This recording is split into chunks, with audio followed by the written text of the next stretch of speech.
हाय दोस्तों, नमस्कार। मैं हिमांशु पाराशर। आप सभी को पता है कि मैं every year important questions, most expected questions provide करता हूं। इस साल भी मैं कम से कम 15 प्लस सब्जेक्ट्स, मतलब 15 से ज़्यादा सब्जेक्ट्स पर इम्पोर्टेंट क्वेश्चंस प्रोवाइड करूंगा। आपसे मेरी बस एक ही रिक्वेस्ट होगी कि आप कोई भी video Himanshu coaching classes YouTube channel पर यदि आप देख रहे हैं इम्पोर्टेंट क्वेश्चंस का, तो आप वीडियो को पूरा देखें, ठीक है।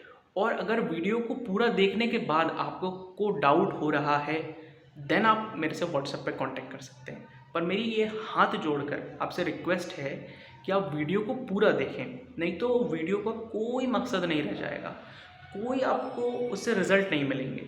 तो ये हर वीडियो में यही सेम रिक्वेस्ट रहेगी मेरी, ठीक है। बाकी आप चैनल को सब्सक्राइब करके रखिए, अपने दोस्तों के साथ शेयर ज़रूर करिए, है ना। और मैं आपको एक चीज़ और बता दूं, इन इम्पोर्टेंट क्वेश्चंस का कोई भी पीडीएफ अवेलेबल नहीं है राइट नाउ, तो अवेलेबल नहीं है।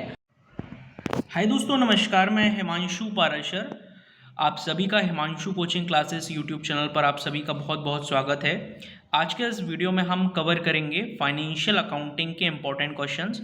पर उससे पहले आप सिलेबस देख लीजिए। मैं आपको एक चीज़ और क्लियर कर दूं, इस वीडियो के अपलोड होने के बाद बहुत सारे यूट्यूबर्स, बहुत सारे टीचर्स इस वीडियो के कॉपी करके इम्पोर्टेंट क्वेश्चंस निकाल के वो खुद के सेट करके अपलोड करेंगे। पर मैं आपको जो अभी इस समय दिखा रहा हूँ, यही एक्चुअल हैं, यही नेचुरल हैं। क्लियर है वाली बात? चलिए आगे बढ़ते हैं। तो मैं सबसे पहले आपको सिलेबस बता रहा हूँ। वो सिलेबस, ये कोई यूनिवर्सिटी का सिलेबस नहीं है, ठीक है। ये वो सिलेबस है जिस पर मैंने इम्पोर्टेंट क्वेश्चंस प्रोवाइड किए हैं। एक बात और क्लियर कर दूं, कोई भी सब्जेक्ट, इस सब्जेक्ट की या आने वाले कोई भी सब्जेक्ट की पीडीएफ अवेलेबल नहीं होगी, आपको वीडियो ही देखना होगा, ठीक है। इम्पोर्टेंट क्वेश्चंस के की पीडीएफ अवेलेबल नहीं होगी, आपको यही देखना होगा वीडियो, ठीक है। तो पूरा वीडियो ज़रूर देखें। इंट्रोडक्शन में जो बातें बोली गई उनको बताना ज़रूरी था। तो ये 5 यूनिट का सिलेबस है, ठीक है। आप वीडियो को पॉज करके इसको आप देख सकते हैं और अपनी बुक से, अपने नोट से आप मिला लेना, अपनी यूनिवर्सिटी के सिलेबस से आप मिला लेना, ठीक है ना। हो सकता है कि पूरा आपके यूनिवर्सिटी से मैच ना हो, और हो भी सकता है कि पूरा आपकी यूनिवर्सिटी से मैच हो जाए। पर यदि मान के चलिए 2 यूनिट आपकी यूनिवर्सिटी से मैच हो रहे हैं, तो आप 2 यूनिट के क्वेश्चंस देख लीजिए। क्लियर है? मैंने यूनिट वाइज क्वेश्चंस दिए हैं, तो आपको मैं धीरे धीरे समझाऊंगा, सब समझ में आता जाएगा। बस इतना याद रखिए कि ये यूनिट है, इसी के बेस पर मैंने, ये मतलब ये सिलेबस है, इसी के बेस पर मैंने इंपॉर्टेंट क्वेश्चंस दिए हैं। तो ये इंपॉर्टेंट क्वेश्चंस हमारे शुरू होते हैं, ठीक है। देखिए यहाँ पे यूनिट 1 लिखा है। देखिए किसी के भी अगर एग्ज़ाम है, मान के चलो कोई सप्लीमेंट्री दे रहा है या किसी के एग्ज़ाम होते हैं अक्टूबर में, पूरे ऑल ओवर इंडिया में, ये सभी के लिए है ना, पूरे ऑल ओवर इंडिया में सभी के लिए है। जो मैंने सिलेबस दिया है, इस सिलेबस को ध्यान में रख के ये क्वेश्चंस बनाए हैं। तो इस सिलेबस से यदि आपकी एक लाइन भी मैच हो रही हो, मतलब एक यूनिट की एक लाइन भी मैच हो रही हो, तो जैसे मान के चलिए यूनिट 4, मान के चलिए किसी के यूनिवर्सिटी में एक भी यूनिट्स मैच नहीं हो रही, सिर्फ ये वाली यूनिट मैच हो रही है, तो कुछ मत करो आप डायरेक्ट यूनिट 4 का वीडियो देखिए, ये बस यूनिट 4 के इंपॉर्टेंट क्वेश्चंस, ठीक है ना। मैंने यूनिट वाइज दे दिए हैं। तो इससे क्या फ़ायदा मिलेगा, सिलेबस भी लिखा हुआ है, सब कुछ लिखा हुआ है, तो इससे आपको फ़ायदा मिलेगा डेफिनेटली, ठीक है। अब मेरी बात सुनो। देखो दोस्तों, देखिए 2024 में अक्टूबर, नवंबर, दिसंबर, यदि इन महीनों में आपके एग्ज़ाम है तो भी आपके लिए इम्पोर्टेंट हैं ये इम्पोर्टेंट क्वेश्चंस। और 2025 में जनवरी से लेकर दिसंबर में, 2025 दिसंबर, जनवरी से लेकर दिसंबर तक आपकी कोई भी एग्ज़ाम है, वहाँ पर भी ये वीडियो बहुत महत्वपूर्ण है आप लोगों के लिए, ठीक है। चलिए अब स्टार्ट करते हैं। तो financial accounting most important questions हैं ये, इनको आप वीडियो को पॉज करके नोट डाउन कर लीजिए, ठीक है। अब जैसे ये क्वेश्चन है, each transaction has dual aspect, ठीक है। तो इसका बेसिकली क्या मतलब है, इसका मतलब है डबल एंट्री सिस्टम से, है ना। तो ये क्वेश्चन पूछा गया था इस तरीके से, तो ये कुछ नहीं है, डबल एंट्री सिस्टम वाला क्वेश्चन है, तो इस तरीके से आपको याद करना है। और ये एक्सपेक्टेड क्वेश्चंस हैं, है ना, याद रखना दोस्तों। और इनके आने के चांसेस काफ़ी ब्राइट हैं, है ना। और ये एज इट इज़ क्वेश्चंस नहीं आएंगे। अब कुछ बच्चों को लगता है कि अगर मैंने क्वेश्चन दे दिए तो ये एज इट इज़ आएंगे, जी नहीं, बिल्कुल भी नहीं। ये एज इट इज़ नहीं, हाँ हो सकता है कुछ यूनिवर्सिटीज़ में ये एज इट इज़ आ जाए, पर होता क्या है दोस्तों कि ये रिलेटेड आते हैं, है ना। तो इन क्वेश्चंस को आपको अच्छे से प्रिपेयर करना है। ये यूनिट 1 के क्वेश्चंस हैं। आगे बढ़ते हैं हम।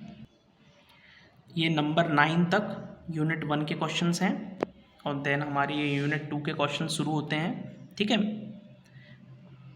एक बार मैं आपको सिलेबस बता देता हूँ यूनिट 2 का। ये यूनिट 2 का सिलेबस है दोस्तों। मैं फिर बता दूं, ये किसी यूनिवर्सिटी का सिलेबस नहीं है। ये मैंने इस हिसाब से सिलेबस डिज़ाइन किया है कि ऑल ओवर इंडिया में जितनी भी यूनिवर्सिटी हैं उन सभी को थोड़ा थोड़ा फ़ायदा मिल जाए। तो यदि ये सिलेबस आपसे पूरी तरीके से मैच कर रहा है तो बहुत अच्छी बात है। यदि 80%, 10%, 1% भी कर रहा है तो भी आप इंपॉर्टेंट क्वेश्चंस देख सकते हैं। पर आप ये देख लेना कि कौन सा सिलेबस है और कौन से क्वेश्चंस हैं, है ना। सारी चीज़ें हैं, थोड़ा शांति से इस वीडियो को देखोगे सब समझ आएगा आपको। और कोई डाउट हो तो आप मेरे से पूछ सकते हो, है ना। मैंने आपको व्हाट्सअप नंबर दे ही रखा है, देखो ये व्हाट्सअप नंबर दे रखा है मैंने, ये देखो है ना व्हाट्सअप नंबर। इस पर आप कांटेक्ट करके पूछ सकते हो। मैं आपको फिर से रिपीट कर दूं, कोई भी PDF अवेलेबल नहीं है, आपको वीडियो ही देखना पड़ेगा। क्लियर। ये यूनिट 2 के क्वेश्चंस हो गए। अब हम यूनिट 3 के क्वेश्चंस देखते हैं। एक बार यूनिट 3 का मैं सिलेबस दिखा देता हूँ आपको। देखो मैंने इतना सा सिलेबस लिखा है यूनिट 3 का। हो सकता है कि आपकी यूनिट 3 का सिलेबस बहुत ज़्यादा हो, है ना, पर आप तो सिर्फ इतना देखना, यदि रॉयल्टी अकाउंट और accounting of non profit making organisation है तो बस डायरेक्ट यूनिट 3 पर आना इस वीडियो के और ये क्वेश्चंस प्रिपेयर कर लेना, है ना। ऑल ओवर इंडिया में जितनी भी यूनिवर्सिटी हैं उन सभी को ये वीडियो फ़ायदा करेगी। ठीक है, यूनिट 3 के क्वेश्चंस 20 तक थे, अब यूनिट 4 के क्वेश्चंस हैं। ठीक है, आपने वीडियो को पॉज करके आप नोट डाउन करना, है ना, स्क्रीनशॉट मत लेना, नोट डाउन करना। यूनिट 4 के पहले मैं सिलेबस दिखा देता हूँ यूनिट 4 का। दोस्तों ये सिलेबस है यूनिट 4 का। ठीक है, अब देखो यूनिट 4 के क्वेश्चंस, ऐसे ही आपको पढ़ाई करना है ना, इसी तरीके से पढ़ाई करना है। तो इसलिए सबसे पहले आप सिलेबस लिख लेना जो मैंने सिलेबस आपको बताया है ना। तो उस पेज पे मैंने आपको दिखाए थे यूनिट 4 के क्वेश्चंस। अब ये यूनिट 5 के क्वेश्चन है। इससे पहले सबसे पहले मैं सिलेबस दिखाऊंगा। तो ये सिलेबस है यूनिट 5 का। अब इसके इम्पोर्टेंट क्वेश्चंस देखते हैं। तो ये हैं यूनिट 5 के मोस्ट इम्पॉर्टेंट क्वेश्चंस। इनको आप स्क्रीनशॉट लेके नोट डाउन कर सकते हैं। याद रखिएगा, पेपर में क्वेश्चंस रिलेटेड आएंगे। हो सकता है कि एज इट इज़ क्वेश्चन उठ के आ जाए, पर मोस्टली चांस रिलेटेड आने के होते हैं। बाकी कोई भी आपको डाउट होता है तो आप कमेंट कॉलम में कमेंट कर सकते हैं। बाकी ये व्हाट्सअप नंबर दिया हुआ है, यहाँ पर भी आप कांटेक्ट करके मेरे से अपना डाउट सॉल्व कर सकते हैं। ठीक है, वैसे तो मैंने सारी चीज़ें इसमें क्लियर कर दी हैं। आई होप कि आप समझ पाए होंगे। थैंक यू सो मच दोस्तों।